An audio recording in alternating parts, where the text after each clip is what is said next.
สบายดีFC ทุกคนเด้อมื้อนี้สั่งต้องเอาอาการมาให้เบิ่งลักษณะของแอมแลบเนาะซีชันนอลปกติไฟของมันมาจากโรงงานประมาณ52โวลต์แต่ว่าลื่นๆเล็กๆน้อยๆก็บ่มีปัญหาเนาะถ้าว่าลื่น190เป็น2คะแนนแต่ว่าเครื่องจะมีปัญหาระเบิดเนาะบ่ฟิวก็แม่นว่า IGBT เสียอันที่2ก็แม่นไฟแต่ละจุดที่ว่ามันกิน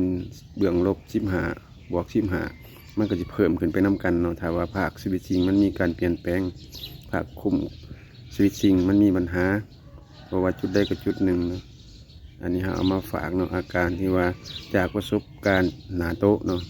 ที่ได้เห็นหลายสิ่งหลายแนวเอามาเล่าให้ FC ฟังนี่อาการมันขึ้นโปรเทค42ที่ว่าบอร์ดเบื้องหลังบอร์ด PM มีปัญหาเนี่ย